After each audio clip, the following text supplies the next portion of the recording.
Баршаңызға қайырлы күн. Менің каналыма қош келдіңіздер. Бүгін сіздермен бірге етсіз гречкадан котлет дайындаймыз. Котлет өте дәмді болып шығады.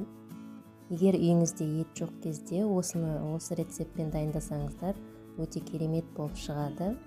Жасалу жолы да оңай, және де құрамы да өте қарапайым.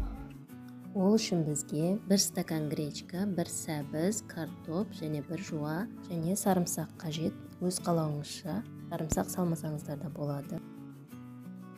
1 стакан гречканы ысымызға салып, жуып аламыз. 1-2 қайтара жуып аламыз, жақсылап. Айтпақшы достар, менің каналыма тіркеліп кетіңіздер. Видео ұнаса лайк басыңыздар. Келесі видеоны көру үшін қоңыраушаны басуды ұмытпаңыздар. Одан соң 2 стакан су құямыз. Газге қойып пісіріп аламыз гречканы. Одан соң 1 жуаны майдалап тураймыз.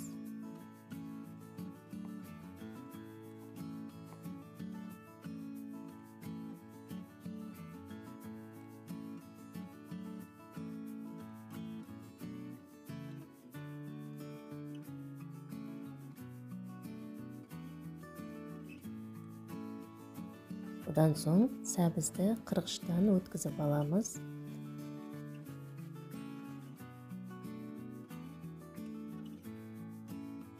Барлығын өткізіп болдық.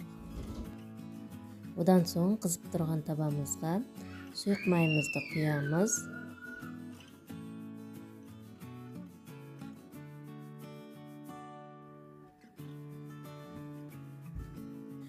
Гречкамыз қайнады, енді оған тұз салып, баяу отта дайын болғанша пісіреміз. Табамыз қызғаннан кейін жуаны салып қуырамыз. Кішкене қуырылғаннан кейін сарымсақты саламыз. Одан соң қырғыштан өткізілген сәбізімізді саламыз. Жақсылап араластырып қуырамыз.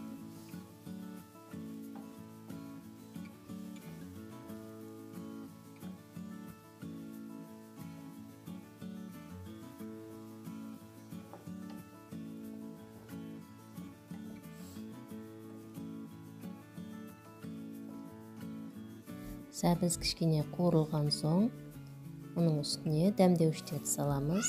Өзіңіздің қалауыңызша мен куркума, паприка және де кориандр салдым. Жақсылап араластырамыз. Піскенше қуырып аламыз.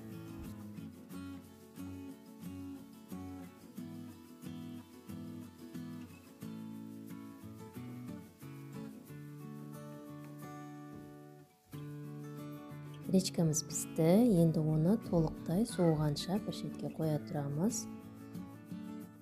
Енді картошкамызды майдалап турап аламыз, ет тартқыштан өткізуге ыңғайлы қылып.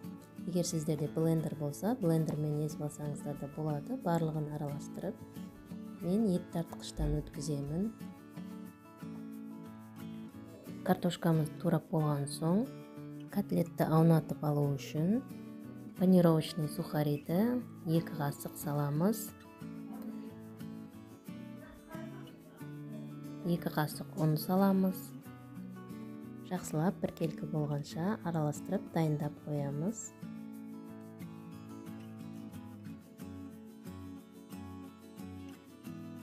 Гречкамыз суыған соң үстіне сәбізді саламыз.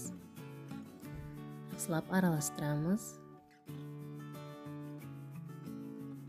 Одан соң ет тартқышты дайындап, гречканы және де картошканы екеуін кезек-кезек өткізіп аламыз ет тартқыштан.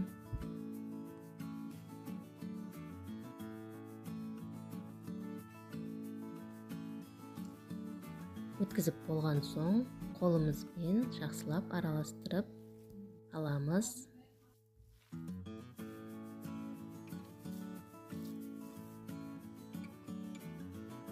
Енді котлет жасауға кірісеміз.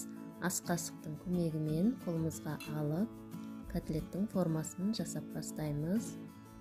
Формасын өз қалауыңызша үлкен немесе кішілеу қылып жасасаңыздар болады.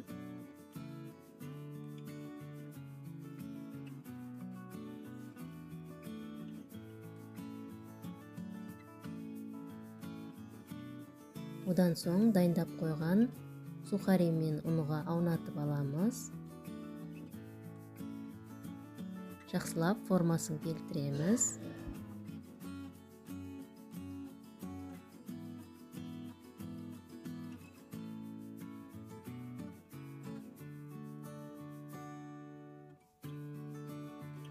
Осылайша барлық котлеттеріміздің формасын жасап дайындап аламыз.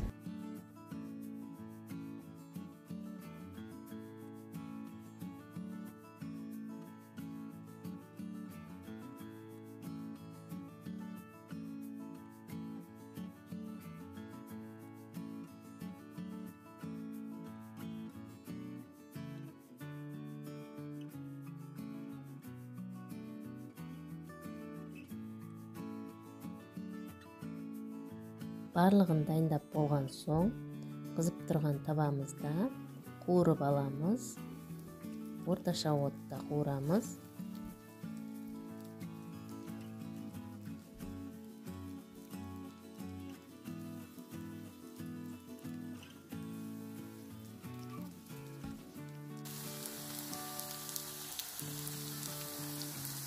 Қызарғанша қуырып аламыз. Асты қызарғаннан кейін екінші жағына аударып, ол жағында қызарғанша қуырып аламыз. Екінші жағына аударғанда бөлініп кетпеу үшін жайлап аударамыз.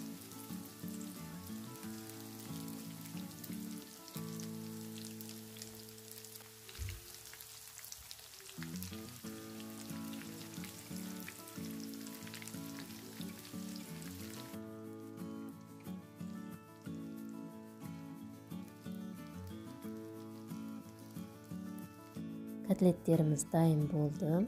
Өте әдемі болып, дәмді болып шығады. Міндетті түрде осы менің рецептіммен жасап көрсеңіздер, өте керемет болып шығады.